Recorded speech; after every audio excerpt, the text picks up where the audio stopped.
नमस्कार सभी को, स्वागत है साध्य पीएससी एकेडमी के मुख्य परीक्षा की इन विशेष कक्षाओं में। आज जैसे आपको पता है कि साध्य पीएससी एकेडमी के द्वारा मुख्य परीक्षा की कक्षाएं प्रारंभ हो चुकी है। इसी कड़ी में मैं आज आपको पेपर 7 के बारे में जानकारी दूंगा कि किस प्रकार से उस पेपर का सिलेबस है, क्या क्या उसके भाग हैं, हमें क्या क्या उसमें पढ़ना है। ठीक है, देखते हैं पेपर 7 के बारे में। पेपर 7 जो है आपका जैसा कि आपको पता है, राज्य सेवा परीक्षा में आपके टोटल पेपर 7 हैं।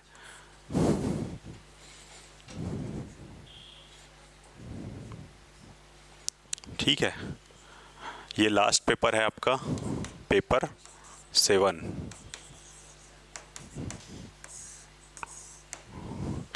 क्या है पेपर 7 में? पेपर 7 को 3 भागों में बांटा गया है।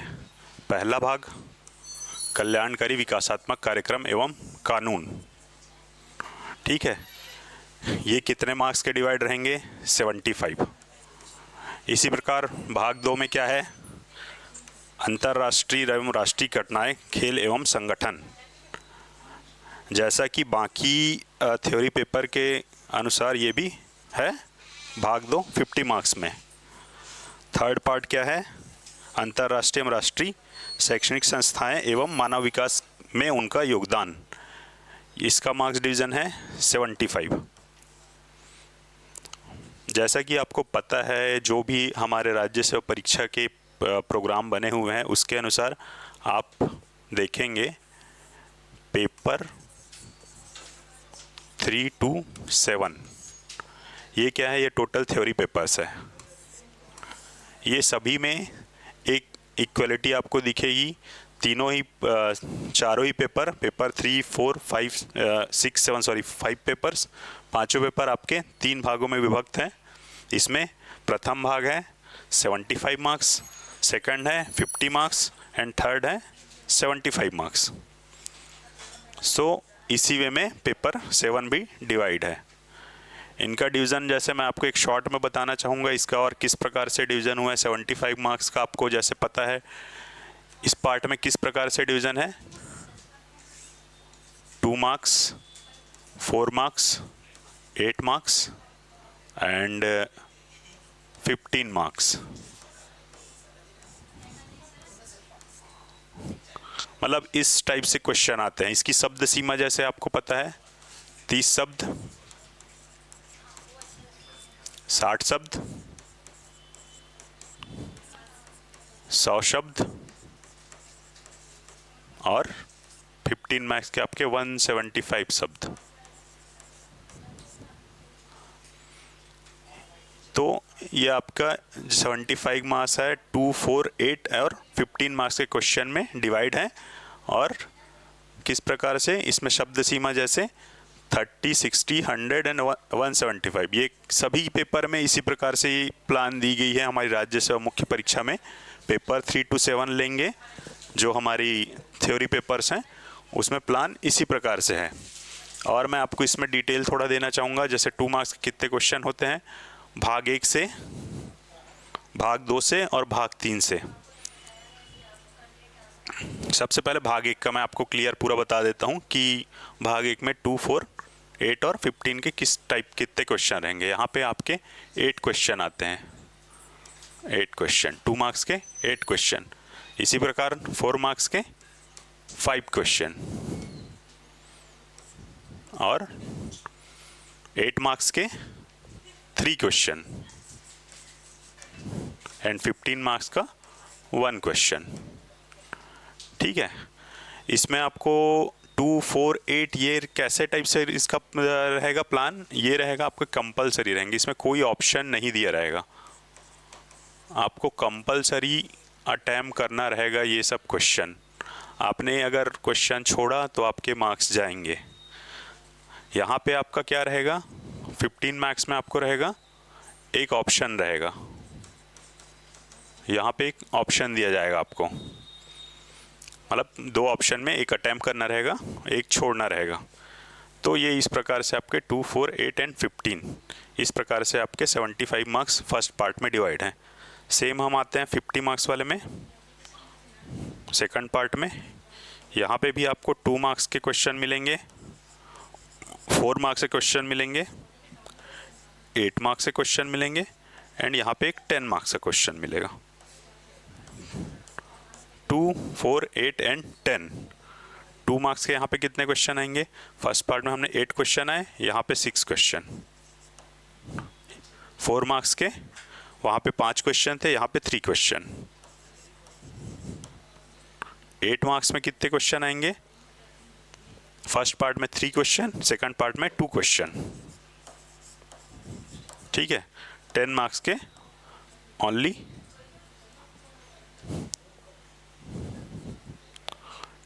10 मार्क्स में आपके यहाँ पे क्या आएंगे? 1 क्वेश्चन आएंगे। 8 मार्क्स के 2 क्वेश्चन एंड 10 मार्क्स के 1 क्वेश्चन। ठीक है। ये भी आपका 10 मार्क्स वाला जो क्वेश्चन रहेगा वो ऑप्शन में रहेगा। यहाँ पे ऑप्शन रहेगा, ये सब कंपलसरी क्वेश्चंस रहेंगे।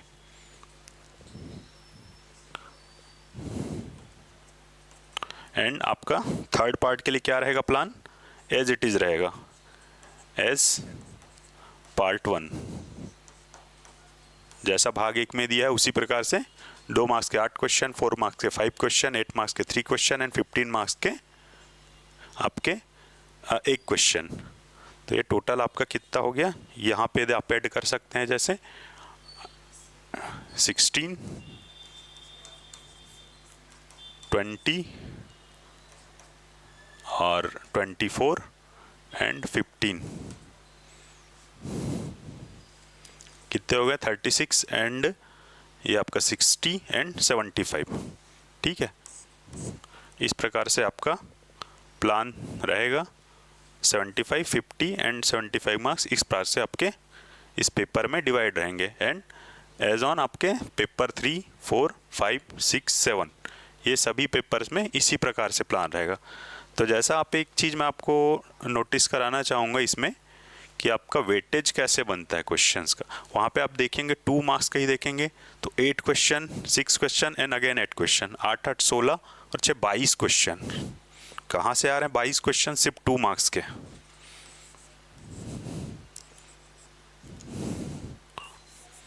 टू मार्क्स के टोटल कितने क्वेश्चन आ गए आपके? 8 से 14 और 8, 22 मतलब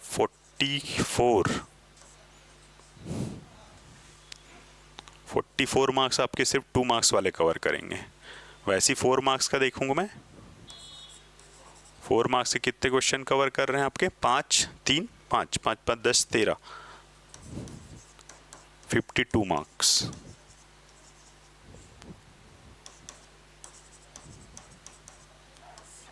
मतलब आपके पेपर में आप देख सकते हैं 96 मार्क्स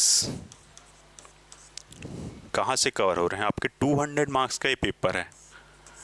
200 मार्क्स पेपर में 96 मार्क्स 2 एंड 4 को लिखने में जाएंगे तो 2 मार्क्स के लिए आपको लगभग 4 लाइन्स मिलेंगे।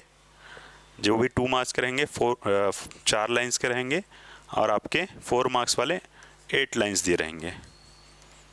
मुख्य परीक्षा में आपको मतलब राज्य सेवा परीक्षा में, अगर छत्तीसगढ़ राज्य सेवा परीक्षा में आना है तो आप देख सकते हैं आपके 96 मार्क्स कहाँ से कवर हो रहे हैं? 2 एंड 4 से। मतलब आपको फैक्ट का यहाँ पे बहुत वैल्यू है। आपको छोटे क्वेश्चंस मतलब जो फैक्ट है उनको 4 लाइन और 8 लाइन लगभग कंप्लीट करना बहुत आवश्यक है। मतलब उनको आपको फैक्ट्स पते होने चाहिए। ज़्यादातर कौन से क्वेश्चन आएंगे आपके? जब हम देखेंगे आगे क्वेश्चन पेपर भी अगर देखेंगे तो आप ऑब्जर्व कीजिएगा कि जो भी क्वेश्चन आते हैं 2 एंड 4 में वो बहुत सारे फैक्चुअल क्वेश्चन आते हैं। डायरेक्ट क्वेश्चन दे देंगे। कुछ भी मतलब आप हिस्ट्री से उठाएंगे तो सीधा सिंधु घाटी सभ्यता किसी नगर के बारे में बोल देंगे, लोथल की विशेषता बताइए बोल देंगे, कालीबंगा के बारे में बताइए बोल देंगे।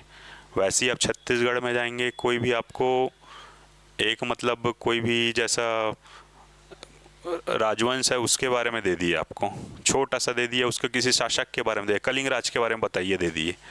तो ऐसा ही ये सभी पेपर में आपके 2 एंड 4 मार्क्स का वैल्यू बहुत है। साथ ही आता है 8 मार्क्स। वो मैं आपको एक जानकारी देना चाहूँगा इसमें, जैसे 8 मार्क्स के क्वेश्चन है 100 शब्द का रहेगा, आपको ऑप्शन नहीं मिलेगा। ये बहुत ज़्यादा ट्रिकी क्वेश्चंस आ रहे हैं अभी। आप कोई भी क्वेश्चन पेपर उठा लीजिए 3 to 7 में, आपको इसमें बहुत ट्रिकी क्वेश्चंस मिलेंगे। 8 मार्क्स में मतलब बहुत ज़्यादा घुमा के दिया जाता है आपको, मतलब उस 100 शब्द में उसको कंप्लीट करने में बहुत ज़्यादा मेहनत लगती है। मेरे अनुभव के अनुसार मैं बताना चाहूँगा 8 मार्क्स के क्वेश्चन छत्तीसगढ़ राज्य सेवा परीक्षा में काफ़ी मुश्किल होते हैं। आगे हम चलेंगे, देखेंगे कैसे क्वेश्चंस आएंगे। जैसे क्लासेस रेगुलर चालू होंगी उसमें आपको बताया जाएगा कि कैसे इन क्वेश्चंस को हमको अटेम्प्ट करना है। ठीक है, आगे इसमें चलते हैं। इसलिए स्पेसिफिक मैं आपको अब थोड़ा सा पेपर 7 के बारे में आता हूँ। क्या है पेपर 7 और कैसे इसका आगे प्लान रहेगा जब हम इस पेपर के बारे में कंप्लीट स्टडी स्टार्ट करेंगे। ठीक है, यहाँ पे जैसे देख रहे हो भाग 1 क्या है, कल्याणकारी विकासात्मक कार्यक्रम एवं कानून। ज़्यादातर इस हम भाग में देखेंगे ना, इस भाग को ऐसे आप एक ब्रॉड वे में देख सकते हो, 3 भागों में डिवाइड किया गया है। यहाँ पे मैं इसको खंड 1 दे दूँ, ये खंड 2 हो गया और ये हो गया खंड 3। क्या किया गया, ऑलरेडी आपके सिलेबस में इसको 3 पार्ट में डिवाइड कर दिया गया है। खंड 1 में क्या किया है, सामाजिक एवं महत्वपूर्ण विधान। ठीक है, खंड 1 क्या है, सामाजिक एवं महत्वपूर्ण विधान। ये अपना नेशनल पर्सपेक्टिव में देखेंगे। यहाँ पे जितने एक्ट्स है ना, अधिनियम है,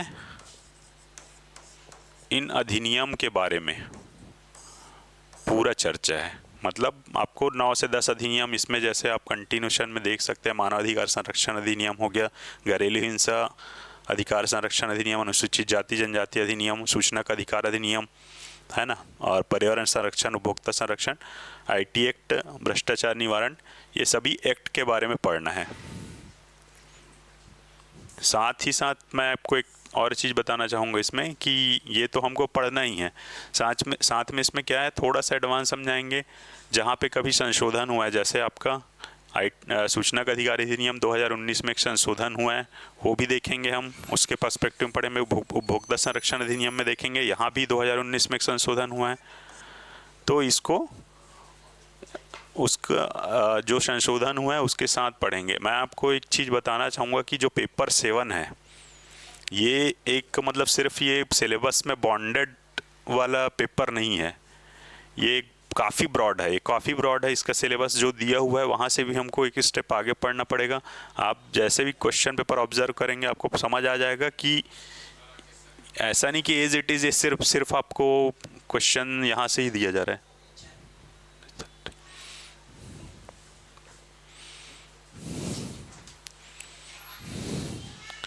ठीक है, पार्ट 1 में हम जैसे देख लिए, खंड 1 में इसमें अधिनियम की चर्चा की गई है।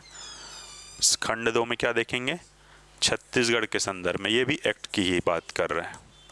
यहाँ पर भी हम क्या देख रहे हैं, अधिनियम की ही चर्चा की गई है। छत्तीसगढ़ के संदर्भ में अधिनियम गौ सेवा आयोग अधिनियम है, टोनी प्रताड़ना अधिनियम है, लोक सेवा गारंटी अधिनियम है। ऐसे अधिनियम को यहाँ पे हमको इस पार्ट में देखना है। ठीक है, खंड 3 क्या है, कल्याणकारी योजनाएं। इस पार्ट से बहुत सारी आपको ना योजनाओं के बारे में पूछा जाता है। पिछले वर्ष के पेपर देखेंगे आपको कंटिन्यूअस 2, जैसे मैं 2 और 4 मार्क्स में बोल रहा था ना आपको कि आपको फैक्ट दे दिया जाता है, उसी प्रकार से इस पार्ट में ना आपको बहुत सारे दिखेंगे कि कोई ना कोई छत्तीसगढ़ शासन की योजना के बारे में आपको डिटेल में पूछ देगा। कोई भी योजना होगा, वो महतारी वंदन करंट से लेके आपको पुराना आपका कोई भी मुख्यमंत्री स्वास्थ्य योजना है, कुछ भी है, कहीं से भी आपको क्वेश्चन दिए जाएंगे। इसको हैंडल भी कैसे करना है ये भी मैं आपको अभी इसी क्लास में बताता हूँ कि योजनाओं का जो क्वेश्चन होता है या फैक्ट क्वेश्चन होते हैं ना, उसको थोड़ा सा किस प्रकार से किस वे में हम ला के मतलब लिख के हम लोग अच्छी मार्क्स प्राप्त कर सकते हैं, उसके बारे में बताऊँगा मैं। ठीक है, ये आपका हो गया भाग 1 जो 75 मार्क्स का है, उसको यहाँ पे 3 पार्ट्स में डिवाइड कर दिया है, 1 2 3 3 खंड में देख लिए। ठीक है, उसके बाद जाते हैं हम भाग 2 में। भाग 2 क्या है, 50 मार्क्स में अंतर्राष्ट्रीय एवं राष्ट्रीय खेल घटनाएं एवं संगठन। यहाँ पे क्या पढ़ना है हमको? संयुक्त राष्ट्र, उसके सहयोगी संगठन, अंतर्राष्ट्रीय मुद्रा कोष IMF हो गया है ना, और ये विश्व बैंक है ना, वर्ल्ड बैंक हो गया, एशियाई बैंक हो गया, सार्क हो गया, ब्रिक्स हो गया। अब यहाँ पे आपको बोल दिया अन्य द्विपक्षीय क्षेत्रीय समूह। ये फिर आपको सिलेबस ओपन कर दिया है, इसमें बहुत सारे चीज़ आ जाएंगे। अभी SCO जैसे जान रहे हैं आप, बिम्स्टेक हो गया, ठीक है, और ऐसे कई संगठन है, OIC हो गया, कुछ भी, ये सभी के बारे में आपको इस पार्ट में पढ़ना है। उसके बाद क्या है? WTO है, वर्ल्ड विश्व व्यापार संगठन हो गया, भारत पर इसके प्रभाव, इसके बारे में पढ़ेंगे। राष्ट्रीय एवं अंतर्राष्ट्रीय खेल घटनाएं, ये भी एक काफ़ी लंबा पार्ट रहेगा।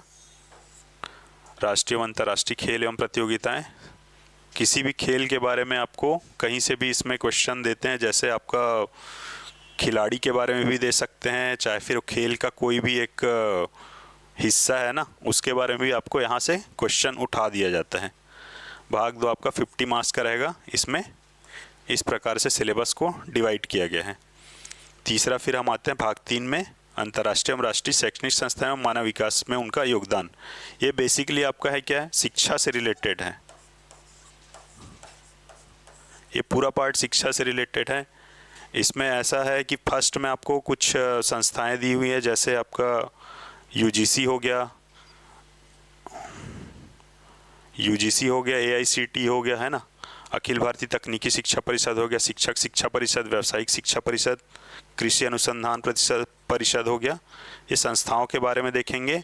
और उसके बाद सार्वभौमिक शिक्षा और प्लस आपका जो राष्ट्रीय शिक्षा नीतियाँ बनी है उसके बारे में चर्चा करेंगे। जैसे अन्य क्या है मुद्दे हैं, जैसे बालिका शिक्षा संबंधी मुद्दे, वंचित वर्ग, निःशक्त जन, ये सभी का शिक्षा के संदर्भ में किस प्रकार से हमको देखना है उसको हम देखेंगे यहाँ पे, ठीक है। ब्रॉड वे में सिलेबस आपका इस प्रकार से डिवाइड है। आपका ये 75 marks, 50 marks and again 75 marks, इस प्रकार से आपका पेपर 7 में सिलेबस डिवाइड है। इसी पेपर 7 में मैं आपको एक छोटा सा पार्ट है, जैसे बालिका शिक्षा संबंधी मुद्दे, इसके बारे में आपको जानकारी देता हूं और उसमें बताता हूं आपको कि क्वेश्चन यहाँ पे आपको रिटर्न वे में किस प्रकार से जाना है, कैसे स्ट्रक्चर्ड फॉर्म में आपको आंसर राइटिंग करनी है, और क्या बोलते हैं इसमें अलग अलग मार्क्स के हिसाब से 2, 4, 8, जैसे हमने देखा ना, जैसे जिस प्रकार से किस प्रकार से डिवाइड है मार्क्स मेंस में, उस प्रकार से आपको आंसर किस प्रकार से लिखना है इसके बारे में बताऊंगा।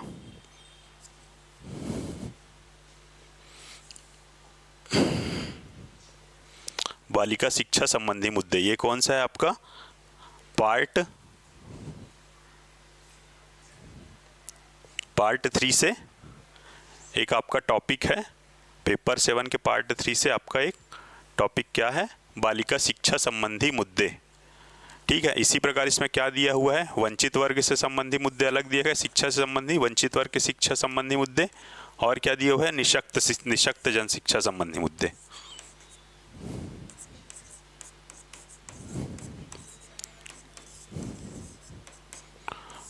ठीक है, और इसमें और ऐड कर सकते हैं आप, जैसे शेड्यूल कास्ट के शिक्षा संबंधी मुद्दे, शेड्यूल ट्राइब के शिक्षा संबंधी मुद्दे। आपका इस पेपर में मैंने जैसे बताया कि कोई बॉन्डेड नहीं है सिलेबस से, ये कहीं से भी क्वेश्चन उठा सकते हैं, ठीक है। तो इसमें जैसे देखेंगे, जब भी मैं एक चीज़ और बताना चाहूँगा आपको, इस जैसा हम ये पढ़ रहे हैं, कोई सामाजिक मुद्दा पढ़ रहे हैं, जैसे बालिका शिक्षा संबंधी मुद्दा पढ़ रहे हैं, या बालिका शिक्षा संबंधी हम जैसे समस्याओं के बारे में देखेंगे, है ना, बालिका शिक्षा संबंधी क्या होती है, समस्याओं के बारे में देखेंगे। मैं एक चीज़ बताना चाहूँगा, जैसे कोई भी हम सामाजिक मुद्दा पढ़ते हैं, कोई बड़ा मुद्दा रहता है सामाजिक मुद्दा, जैसे क्या हो सकता है, गरीबी, बेरोजगारी हो गया, और क्या हो सकता है, कुपोषण। ये जैसे आपके इकोनॉमिक्स में पार्ट में भी आएंगे, ऐसे में भी आएंगे। तो जब भी हम ऐसे मुद्दों के बारे में पढ़े ना, तो हमारा एक जो आंसर लिखना होगा ना, हम एक रिटर्न जो नोट्स भी बनाए, चाहे फिर हम आप उसको पढ़ाई करें, चाहे हम जब आंसर राइटिंग करें, ये हमेशा ना एक स्ट्रक्चरल फॉर्म में करना चाहिए हमें।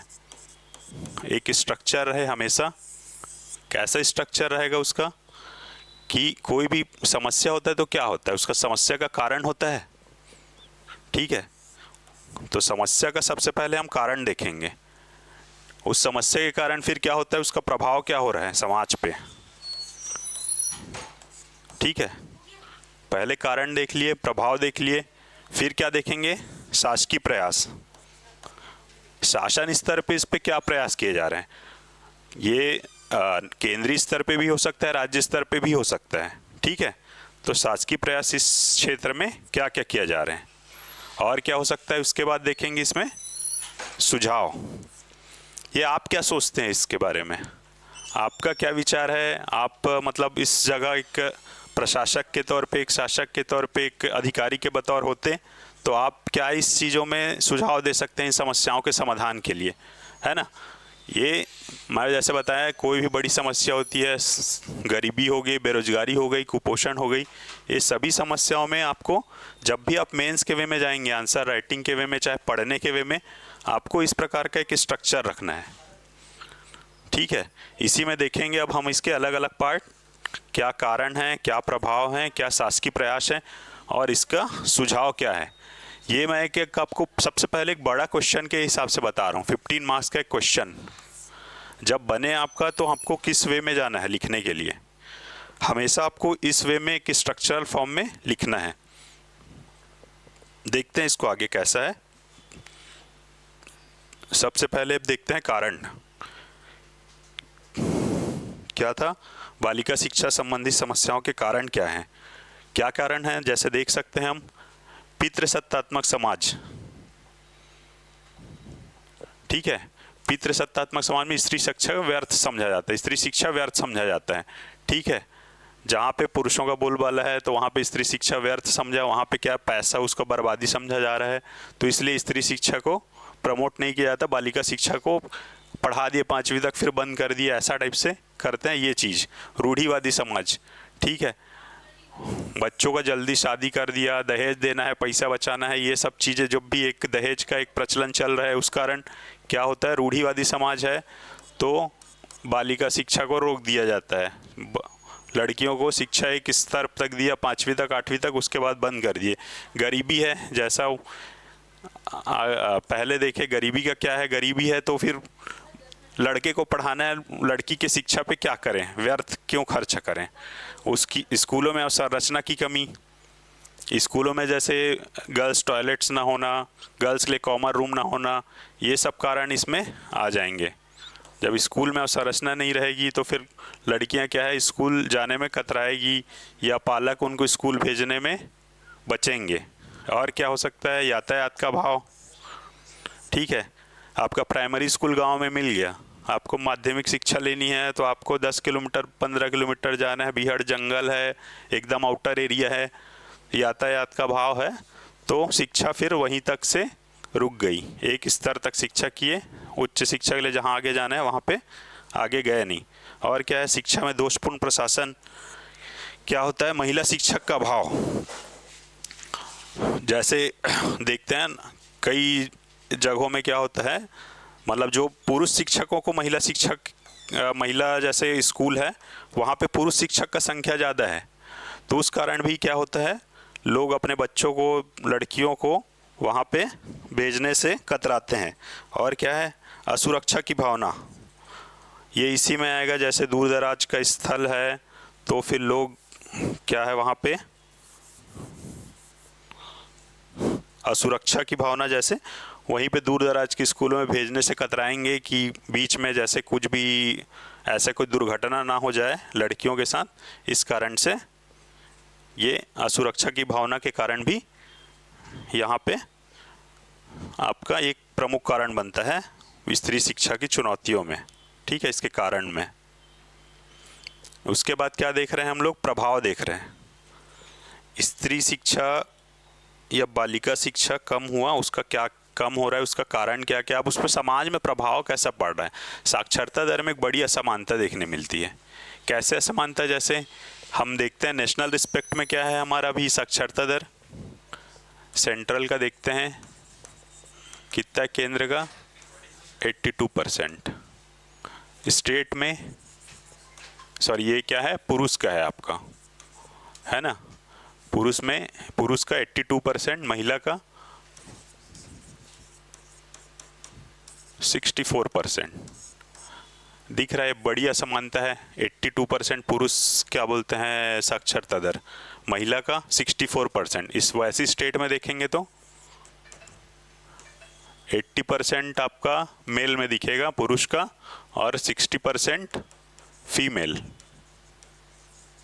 क्या हो रहा है, एक बड़ी असमानता दिख रही है 80 एंड 60। तो ये इसी प्रकार से साक्षरता दर में क्या दिख रहा है, बड़ी असमानता दिख रहा है। यहाँ पे देखें एक जैसा ये एक रिपोर्ट का है, एक 10 में से 7 इस बालिका स्कूली शिक्षा पूर्ण नहीं कर पाती। जैसे जब भी हम एक यहाँ पे एक बताना चाहूँगा कि मेंस का आंसर राइटिंग करेंगे, अगर हमको उससे रिलेटेड किसी भी प्रकार की, जैसे वो क्या बोलते हैं हम, कोई भी एक जो वो होती है ना संस्था होती है जैसे रिपोर्ट जारी करती है इसके बारे में, अगर ऐसा हमको जब भी हमारे आंसर में कंटेंट अगर इसको डालना आवश्यक है, अगर हमको पता है ना, तो हमको बिल्कुल इसको ऐड करना चाहिए। कोई भी समिति है, जैसे ये समिति मैं आपको बताना चाहूँगा, ये हंसा मेहता की समिति है स्कूली शिक्षा से संबंधित। उन्होंने ये बताया था कि 10 में से 7 बालिका स्कूली शिक्षा पूर्ण नहीं कर पा रही है 2020 के आसपास का जो भी इसका रिपोर्ट है।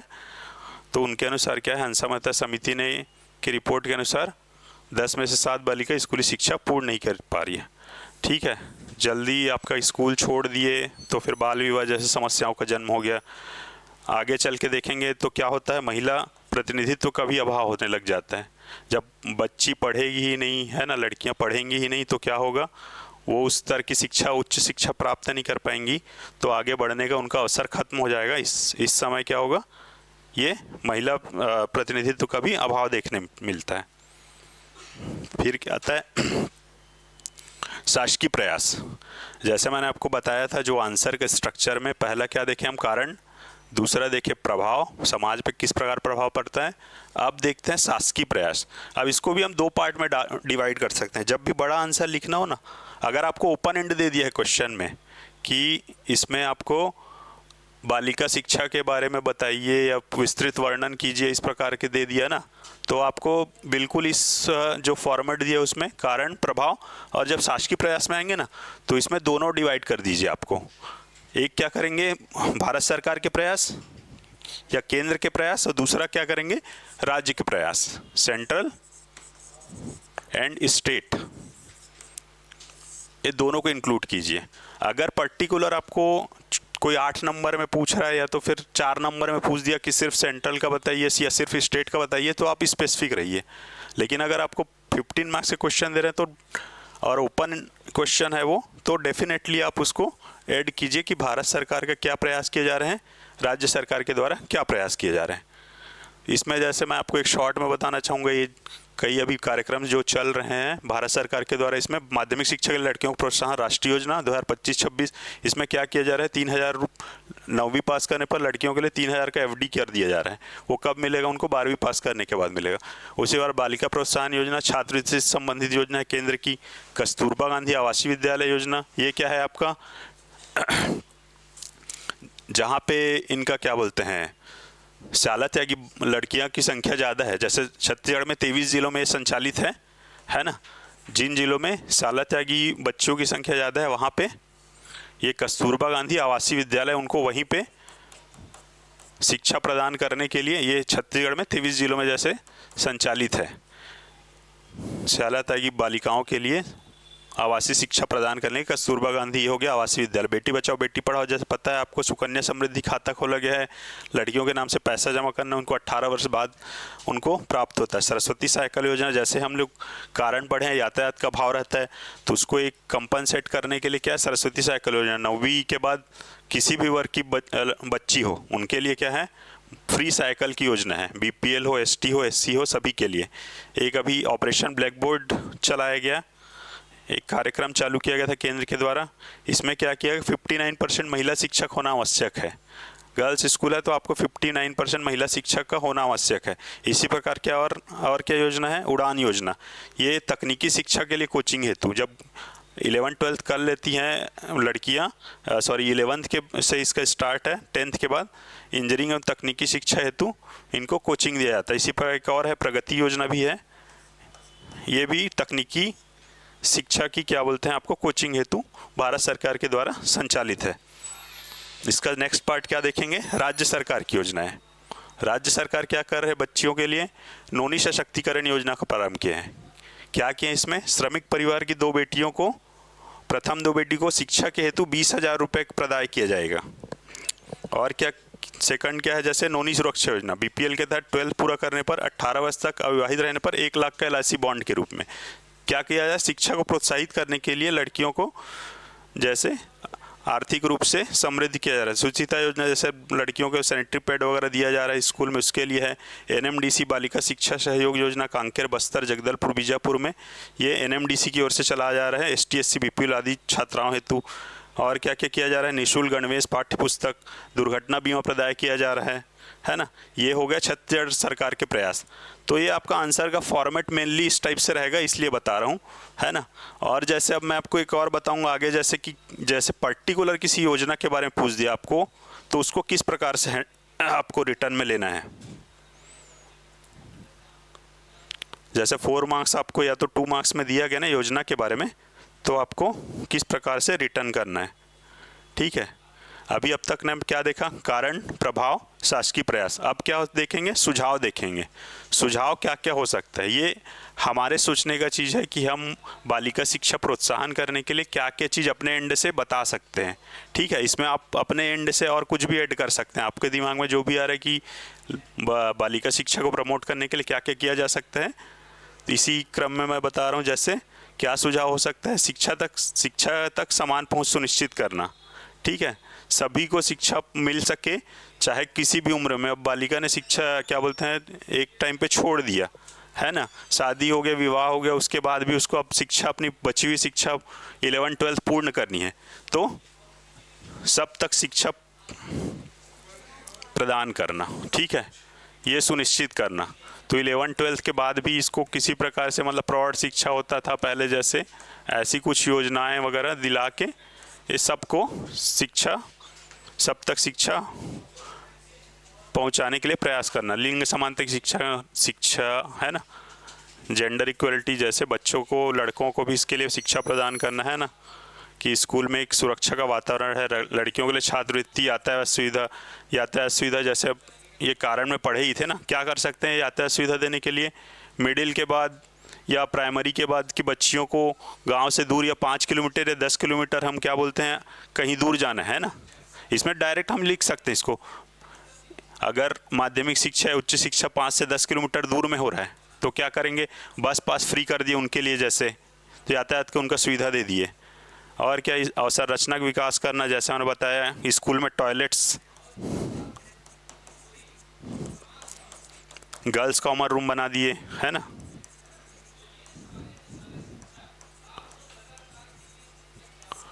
ऐसी मतलब कोई भी प्रयास करके स्कूली अवसंरचना, अधोसंरचना का विकास किया जा सकता है। और क्या कर सकते हैं, पंचायत, आंगनबाड़ी आदि के सहयोग से शाला त्यागी बालिकाओं को पुनः प्रवेश करा सकते हैं, ठीक है। जागरूकता फैलाना, जागरूकता फैलाते हुए जैसे ये कोई भी लोकल संस्थाएं हैं, जैसे पंचायत है, आंगनबाड़ी है, इनके सहयोग से बालिकाओं को पुनः प्रवेश दिलाना। और क्या कर सकते हैं, जैसे अभी मैं आपको बता रहा था NMDC के बारे में, तो वहाँ से जैसे एक आप पॉइंट निकाल सकते हैं कि आपको पता है जैसे CSR फंड होता है कंपनी के लिए, ठीक है। तो इसमें क्या कर सकता है, केंद्र या राज्य सरकार इनको, कंपनीज को, जैसे जो प्रॉफिट का वो 2% सालाना खर्च करते हैं ना सामाजिक क्षेत्र के लिए, वहाँ पे बालिका शिक्षा के लिए स्पेशल खर्च करने के लिए बोला जा सकता है। जैसे इनको CSR फंड को अधोसंरचना विकास के लिए स्कूली शिक्षा के क्षेत्र में, इस प्रकार से आप कुछ भी अपने एंड से एक अच्छा सुझाव दे सकते हैं, आपके दिमाग में जो भी है अच्छा सुझाव बालिका शिक्षा प्रोत्साहन के लिए, ठीक है। अब मैंने आपको एक जैसे इसी में बताना चाहूँगा, ये मैंने जैसे आपको एक फुल क्वेश्चन का बताया,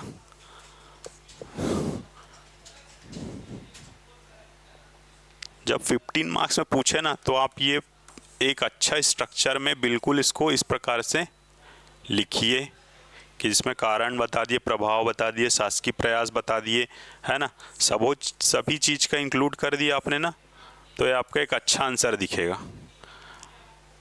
ठीक है, अब इसी में आपको मैं पर्टिकुलर में बताना चाहूँगा, जैसे आपको 4 मार्क्स का भी दे दिया इसी में क्वेश्चन, क्या दे दिया, खासकर आपको उठाएगा यहाँ से बालिका शिक्षा संबंधित कोई भी योजना उठा देगा। वो जैसे पुरानी चल रही है कस्तूरबा गांधी आवासीय विद्यालय पढ़ा, जैसे हमने सरस्वती साइकिल से लेके अभी तक कोई भी नवीन योजना है, ये आपको आपने बहुत बार देखेंगे क्वेश्चन पेपर ऑब्जर्व करेंगे तो 4 मार्क्स में आपको कहीं भी उठाया, 2 मार्क्स एंड 4 मार्क्स में ये सब क्वेश्चन, खासकर ये यहाँ से जो योजनाएं निकलती है ना, इससे बहुत क्वेश्चन उठाया हुआ है। हमेशा इस पेपर 7 में आपको ना ये सब योजनाएं आपको चाहे पार्ट 3 में लेंगे चाहे पार्ट 1 में लेंगे। पार्ट 1 में जैसे आपने देखा छत्तीसगढ़ से संबंधित सामाजिक क्षेत्र से संबंधित योजना, और पार्ट 3 में क्या है पूरा शासकीय मतलब शिक्षा से संबंधित योजनाएं आएंगी। तो ये सब योजनाओं को आपको रेडी करना है और ये सब 2 और 4 मार्क्स में हमेशा पूछे जाएंगे। ठीक है, 2 मार्क्स में आपको पर्टिकुलर कारण बस पूछ दिया, बालिका शिक्षा संबंधित चुनौतियों को बताइए करके, है ना, क्या क्या चुनौतियां हैं, तो चुनौतियों को बताएंगे क्या क्या है, वही जैसे यातायात का भाव है तो ये है ना, और अधोसंरचना का विकास नहीं हुआ है, और जैसे हमने देखा उसमें, है ना, कारण के रूप में जो जो देखे ना हमने, अधोसंरचना विकास नहीं हुआ, पितृसत्तात्मक समाज है, यातायात का भाव है, ये सबको आपको 1 2 3 4 जब भी आपको 2 मार्क्स में कोई भी क्वेश्चन पूछे ना, अगर उसको बिल्कुल अगर आपको डायरेक्ट पूछ रहे हैं ना तो आपको पॉइंट वाइज लिख देना है 1 2 3 4, और आपको ज़्यादा याद है ना तो आप इसको ना ऐसा फॉर्मेट करा लीजिए, 1 में यहाँ तक भरा, अगर 2 में यहाँ तक आ रहा है, ऐसा नहीं कि 2 का यहाँ उतारना एकदम ज़्यादा ज़रूरी नहीं है, 2 कर भी सकते हैं, 2 में जैसे यहाँ पे लिखे, ठीक है, 3 लिख दिए, 4 लिख दिए, अब 5-6 पॉइंट याद है आपको 4 लाइन दिया है, 4 लाइन में देना है, पॉइंट वाइज कर दीजिए, 4-5 पॉइंट भर दीजिए, सिर्फ कारण पूछ रहा है आपको तो। ठीक है, इसमें मैं और आगे आपको बताऊंगा, जैसे मैं योजना का पर्टिकुलर आपको चर्चा कर रहा था, योजना से संबंधित कोई क्वेश्चन आता है, कोई भी आवासीय विद्यालय, कस्तूरबा गांधी आवासीय विद्यालय हो गया, बेटी बचाओ बेटी पढ़ाओ हो गया, सरस्वती साइकिल हो गया, पेपर 7 के मैं बताता हूँ आपको कैसे टाइप से किसी योजना को हैंडल करना है। मैं आपको एक आंसर शीट दिखा रहा हूँ, ये आया हुआ ये 2022 का है आंसर शीट, पीएससी का ही आंसर शीट है, चेक किया हुआ, कैसे आप योजना को कैसे डिवाइड करते हैं मैं बताता हूँ। देखो यहाँ पे पूछा हुआ उस टाइम एक योजना चल रहा था गोधन न्याय योजना, गोधन न्याय योजना संभालिए 4 नंबर में आपको दे दिया। अब आप गोधन न्याय योजना उस पूर्ववर्ती सरकार में चल रही थी, सबको पता है कि सरकार गोबर खरीदती थी 2 रुपये में, उसका कंपोस्ट खाद बनाती थी, बेच देती थी। ठीक है, अब इसी योजना को आपको लिखना कैसे, देखिए राज्य में इसमें क्या कैसे टाइप से बताया गया, राज्य में कृषकों पशुपालकों से हित में ध्यान रख के 21 जुलाई 2020 को हरेली तिहार पे गोधन न्याय योजना चालू की गई। डेट आपको याद आ रहा है, बहुत अच्छी बात है, नहीं है कोई दिक्कत नहीं है, आप लिख दिए हरेली तिहार में गोधन न्याय योजना चालू की गई। अब इस योजना को किस प्रकार से डिवाइड किया है, देखिए प्रमुख बिंदु इसको लिख दिए। योजना, कोई भी योजना होता है उसका एक प्रावधान होता है कि उसमें क्या बोला गया है, एक्चुअल में योजना क्या है, किस क्या क्या चीज़ उसमें इंक्लूड किया गया है। तो हमेशा इसको देखो 4 नंबर में 8 लाइन है हमारे पास, 2 लाइन हमने एक छोटा सा इंट्रो दे दिया, प्रावधान लिख दिया, 2 लाइन में ख़त्म कर दिया प्रावधान। क्या क्या है प्रावधान बता दीजिए, कार्य क्या क्या किया जा रहा है। प्रावधान क्या था उसमें, पशुपालकों से 2 रुपये किलो में गोबर खरीदना, बाद में 2022 से 4 रुपये लीटर में गौमूत्र खरीदना। ठीक है, 2 लाइन आपका ख़त्म हो गया। अब कार्य क्या काम करते थे उसको, जब हम उसको देते थे तो गोबर खरीद लिया, अब उसका क्या करते थे, कंपोस्ट बनाना, 1 लाइन में लिख दिए गोबर से कंपोस्ट बनाना, केचुआ खाद निर्माण कर दिए, उसको भी 10 रुपये में विक्रय कर दिए। और क्या काम किए, जब 2 पॉइंट लिखे ना हमने, गोबर भी खरीदा गौमूत्र भी खरीदा, गौमूत्र से क्या कर दिए, जीवामृत ब्रह्मास्त्र, ऐसे 2 प्रोडक्ट बना दिए। इसको भी क्या बोलते हैं, इसको कीटनाशक बनाने क्या बोलते हैं, जीवामृत ब्रह्मास्त्र नाम से कीटनाशक का निर्माण कर दिए, ये भी हो गया।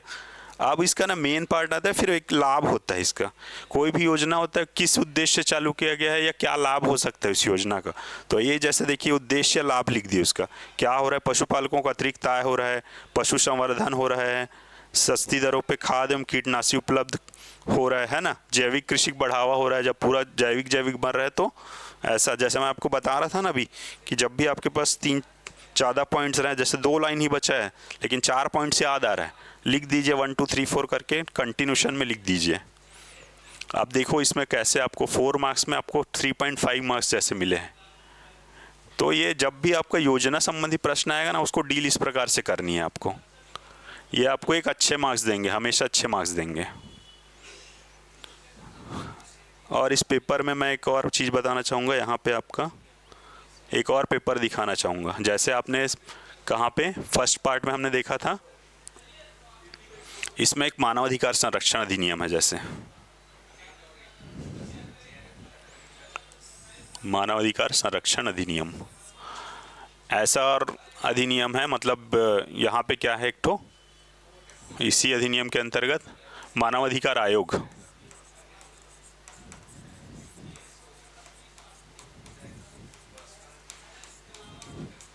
आप ऐसे भी पहले भी जैसे कॉन्स्टिट्यूशन है आपका ना, भारतीय राज्य व्यवस्था का जो आपके सिलेबस में उसमें पढ़े होंगे, वित्त आयोग है, चुनाव आयोग है, और आपका जैसे भी कोई भी संस्था के बारे में पढ़ेंगे या किसी पद के बारे में पढ़ेंगे, राष्ट्रपति के बारे में, तो उसको भी जैसे मैंने बताया ना स्ट्रक्चर्ड वे में, जैसे मैंने आपको बालिका शिक्षा के बारे में बताया, उसी प्रकार से ऐसा भी आपको ना जब भी किसी आयोग वगैरह का देना, यहाँ पे इसमें और है एक आपका सूचना का अधिकार अधिनियम, यहाँ पे भी आपका सूचना आयोग का भी आता है, ठीक है, इसमें भी सूचना आयोग आएगा।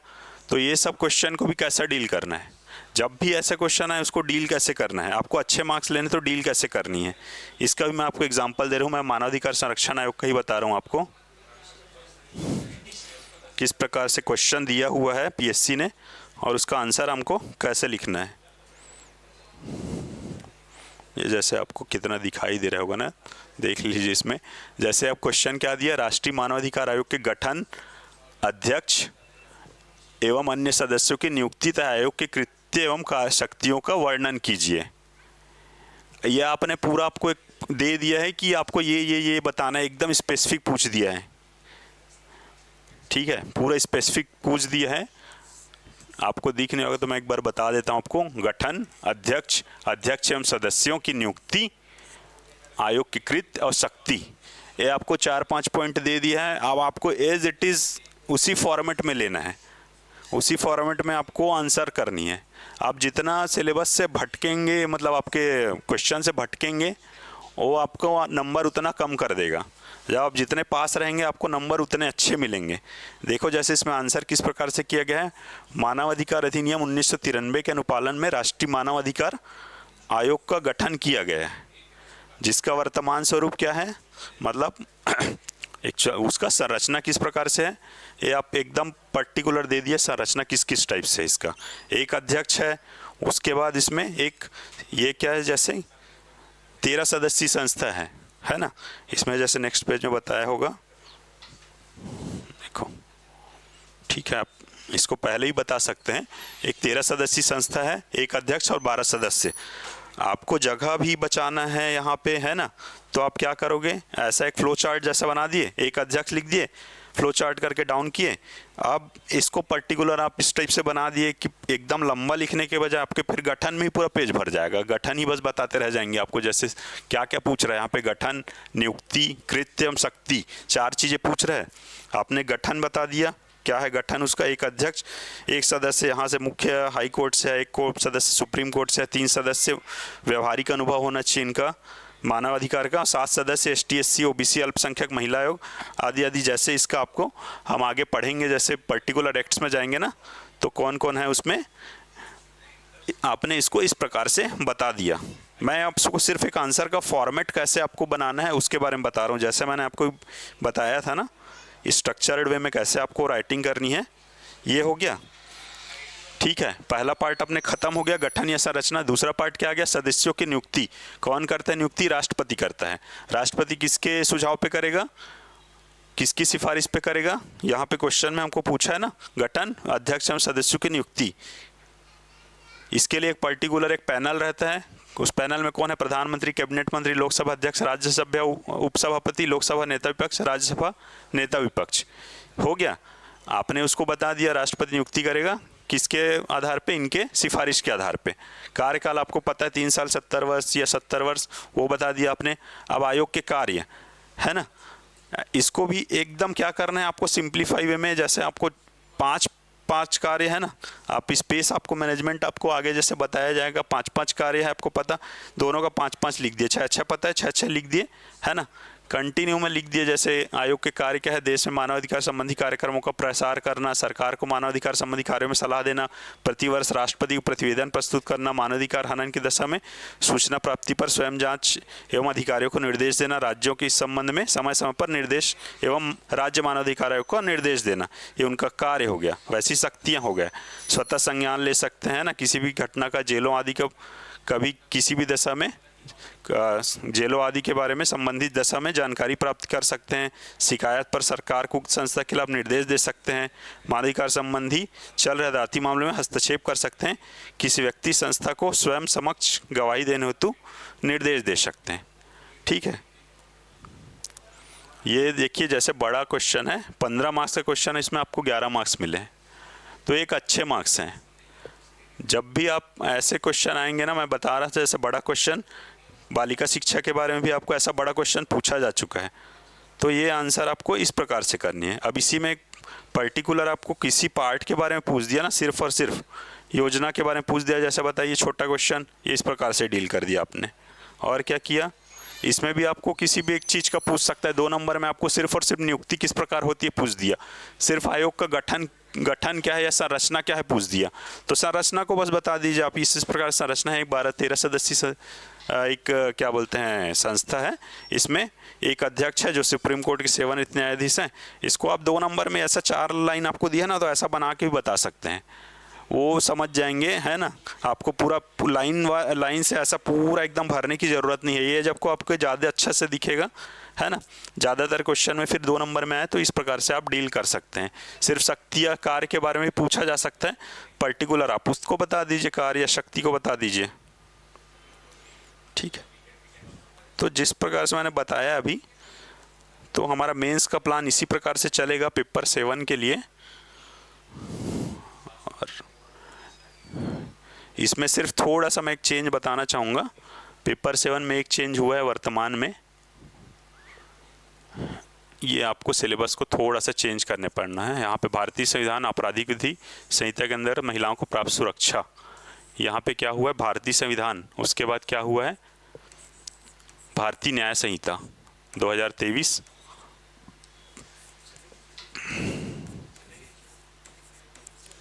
और नागरिक सुरक्षा संहिता।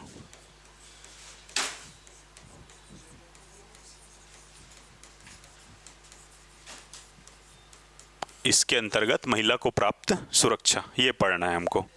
ठीक है, बाकी एज इट इज़ है, बाकी जैसा मैंने आपको बताया हमको पेपर 7 में इसी प्रकार चलनी है। अन्य पेपर भी आएंगे आपके पेपर 3 to 7 जो पूरे थ्योरी पेपर हैं, इसमें भी हमको इसी प्रकार से डील करनी है। थ्योरी क्वेश्चंस को जैसे मैंने एक जितना सिंपल वे में बताने का प्रयास किया है, आप देखिए। ठीक है, आगे इसी प्रकार से हमारा कार्यक्रम इसमें पेपर 7 को लेके और मुख्य परीक्षक जो भी है और इसी को लेके मतलब मुख्य परीक्षा को लेके इसी प्रकार से हमारा कार्यक्रम चलेगा। Okay, thank you.